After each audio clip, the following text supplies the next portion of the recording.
The fear of Allah is the best provision. Allah subhanahu wa ta'ala ordered the believers to cooperate in doing all that is good and avoiding all that is bad.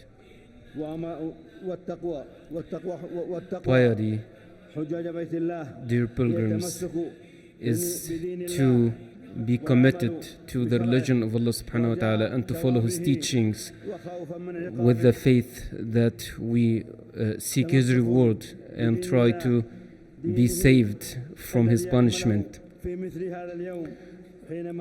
Allah subhanahu wa ta'ala completed the religion on that day, the day of Arafah. He said, "Today I have completed the religion for you, and I completed my favor upon you, and I am pleased with Islam as your religion." The highest rank of belief in Islamic religion is ihsan, which the Prophet ﷺ defined as worshipping Allah subhanahu wa ta'ala as if you see Him, and if you don't see Him, so make sure He sees you. Allah subhanahu wa ta'ala says, for those who practice ihsan will have the best in this life, and still there is greater reward waiting for them in the hereafter. The second level of faith is to have firm belief, iman, in Allah subhanahu wa ta'ala. And belief is in the heart, but it should be translated into actions. And it's made of 70 things, you know. And moral values are part of the iman. And a sign of faith is to be dutiful to your parents and to be committed to your promises. Allah subhanahu wa ta'ala says, worship Allah and don't associate partners with Him in worship, and be dutiful to your parents and treat kindly the poor, the needy, your neighbors, and everyone. Allah subhanahu wa ta'ala never loves those who are arrogant.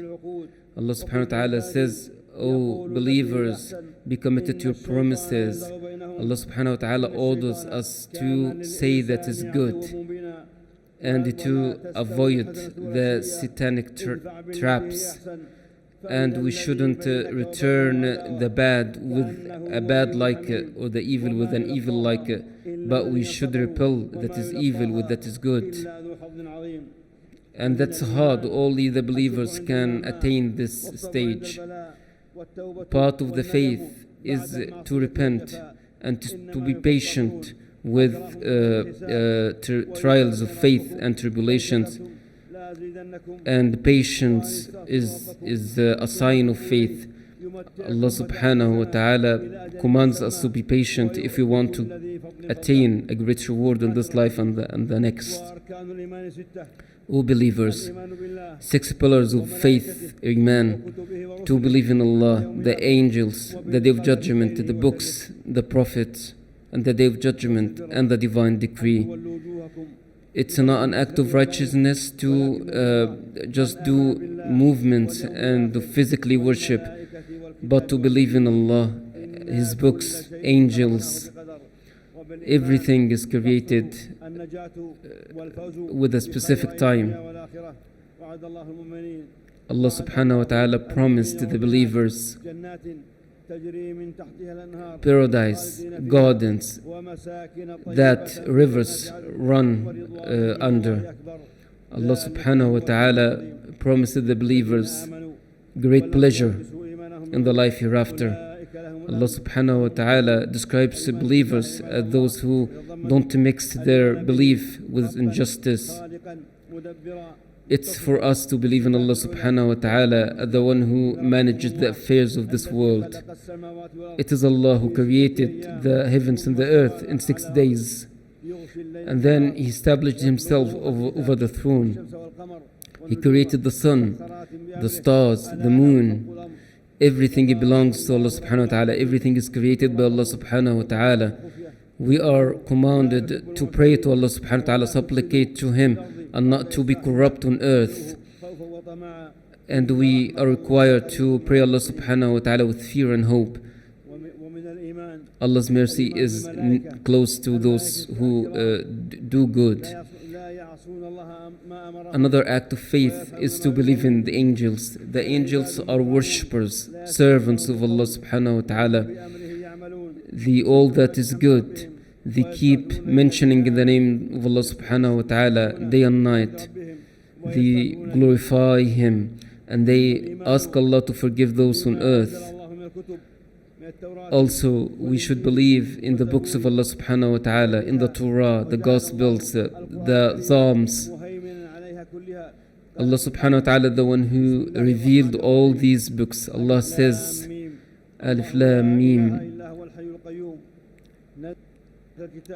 Allah subhanahu wa ta'ala is the ever living, and He revealed the book, which is the Quran, to confirm the truth of the books that were revealed before it. Allah subhanahu wa ta'ala says to the Prophet sallallahu alaihi wasallam, we have revealed to you a book that confirms the books that were revealed before it.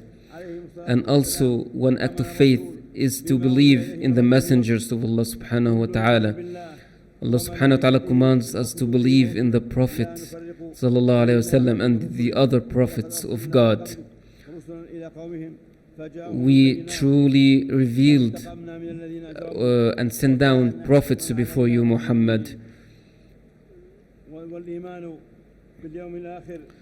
Also, another act of faith is to believe on the Day of Judgment and all the incidents that are going to happen on that day, like the hellfire, the paradise. Allah subhanahu wa ta'ala says that the hereafter is better for those who seek Allah's pleasure. Allah subhanahu wa ta'ala also is the one who predestined everything on earth and all happenings, and that's why we should believe in the divine decree.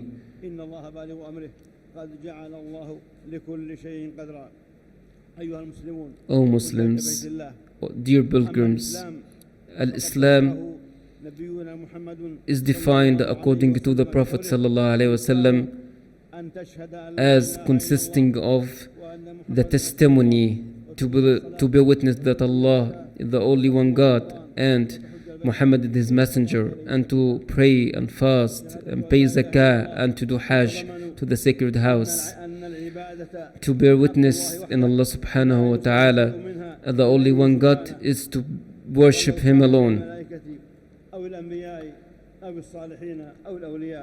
No worship to angels or prophets. Worship is only dedicated to Allah subhanahu wa ta'ala. Allah subhanahu wa ta'ala commands us to believe in Him alone and to worship Him alone and not to associate any partners with Him in worship. Allah subhanahu wa ta'ala calls upon those who believe in the other books, like the Jews and the Christians, to come to a common word, which is to believe in Allah subhanahu wa ta'ala, the only one God, the God who is the God of all those who follow the religions of Islam, Judaism and Christianity.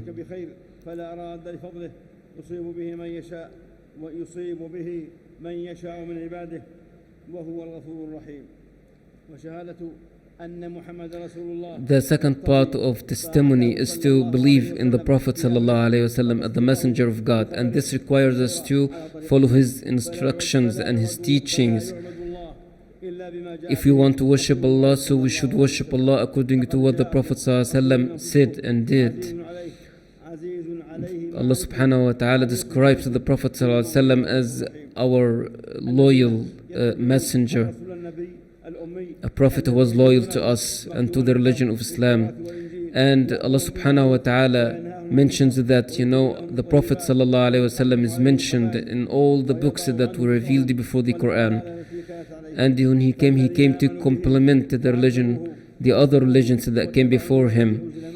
And he came to lift the shackles and to remove the injustices. Allah subhanahu wa ta'ala commands us, if we disagree about something that has to do with religion, we should call on the Prophet sallallahu alaihi wasallam to arbitrate it and to decide on it.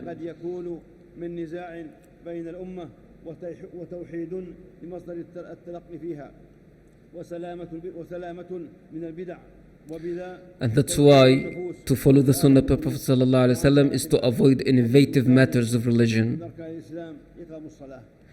And the second pillar of Islam is to establish prayer. Prayer is the connection between Allah and His servant, and it is the way to get saved in this life and the life hereafter.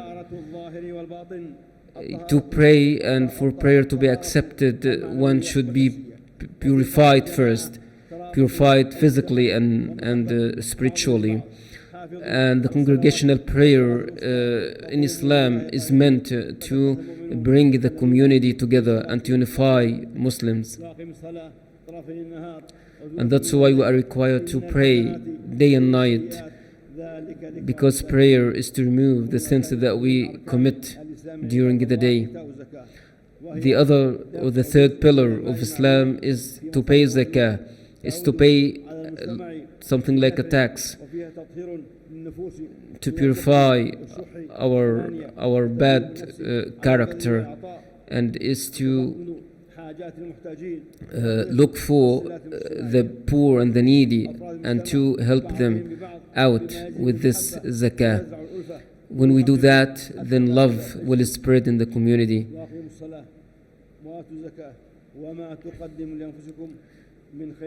Allah always in the Quran commands us to establish prayer and to pay zakah.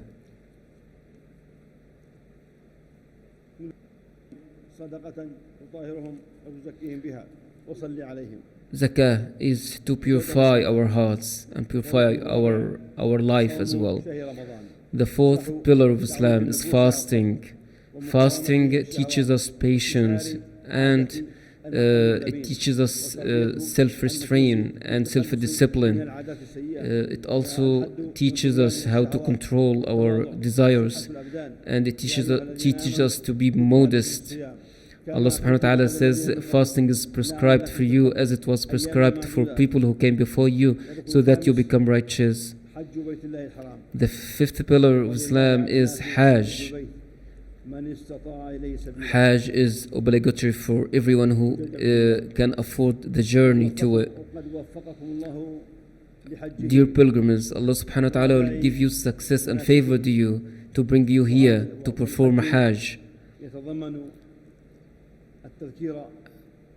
Hajj requires us and takes us back to reflect on the Day of Judgment and to reflect on the commands of Allah subhanahu wa ta'ala. And also Hajj teaches us unity and to feed the needy and the poor. Hajj happens in a specific month, so if we are due to do Hajj, we should behave morally, and we should avoid all immoral acts. May Allah accept your Hajj, dear pilgrims. May Allah accept your efforts. May Allah subhanahu wa ta'ala forgive your sins. What the Saudi government does in this sense of looking after of the two mosques, and what they do of serving the pilgrims and the facilities, the different facilities, and in terms of security as well. All what the government does in this regard made it easy for pilgrims to perform their obligation easily and safely. Based on that, we ask you to follow the rules and not violate these rules. You should be committed to all the instructions, and this is religious. When you follow the rules, that is a religious obligation, not to mention it is more civilized, and it's going also to make the journey easy and safe for you.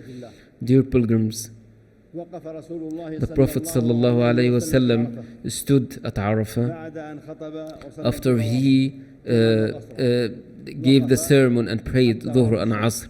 He stood at Arafah, he stayed at Arafah until the sundown, and then he moved to Muzdalifah where he prayed Maghrib and Isha, and he spent part of the night in Muzdalifah.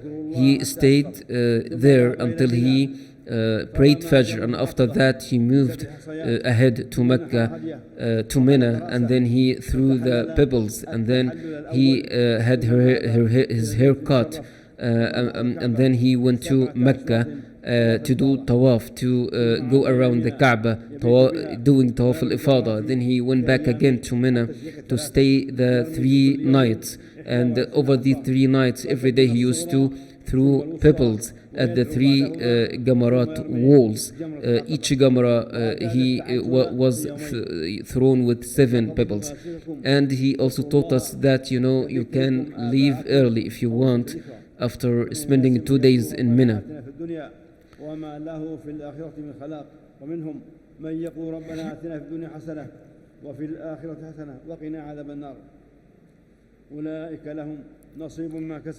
We are recommended in these days to remember Allah subhanahu wa ta'ala and pray to Him. And Allah subhanahu wa ta'ala teaches us that if we want to finish our Hajj after 2 days, that's fine. And if we want to stay for the 3rd day, that should be fine too. Dear pilgrims, this day is a great day. In this day, Allah subhanahu wa ta'ala saves many people from hellfire, and He takes a pride in you in front of the angels. So please thank Allah subhanahu wa ta'ala, remember Him, celebrate His name, glorify Him. You are in a position in which your dua is more likely to be accepted. Allah subhanahu wa ta'ala says, pray to me and I will accept your prayers. Be optimistic, have hope in Allah subhanahu wa ta'ala. We ask Allah subhanahu wa ta'ala to forgive our sins. Oh Allah, forgive our sins, make our things easy for us. Oh Allah, purify our hearts. Oh Allah, make our life end in righteousness. Oh Allah, make it easy for us. Oh Allah, purify our hearts. Oh Allah, Oh Allah, bless our kids. Oh Allah, allow us to enter paradise. Oh Allah, accept our pilgrimage. Oh Allah, accept our Hajj. Oh Allah, accept our deeds. Oh Allah, help us to worship you the way it should. Oh Allah, we ask you to give us health. Oh Allah, we ask you to make our religion safe and sound. Oh Allah, we ask you to make us good worshippers. Oh Allah, set all our affairs right. Oh Allah, make all our affairs right. Oh Allah, unite between our hearts. Oh Allah, make love spread among us. Oh Allah, help our brothers and sisters in Palestine. Oh Allah, look after them. Oh Allah, look after them. Oh Allah, feed them. Oh Allah, feed them. Oh Allah, refuge them. Oh Allah, protect them. Oh Allah, protect them. Oh Allah, protect them from the evil of their enemies. Oh Allah, give them victory against your enemy and their enemy. Oh Allah, we ask you by your power, by your majesty, to protect them and give them victory. Oh Allah, give success to the rulers of Muslim countries. Oh Allah, give success to our ruler, the custodian of the 2 holy mosques. Oh Allah, give success to the royal family in what they do and in the way they manage the affairs of the kingdom. Oh Allah, give us all that is good in this life and give us all that is good in the hereafter. All praise is due to Allah, and may Allah's peace and blessings be upon the Prophet Muhammad sallallahu alayhi wa sallam.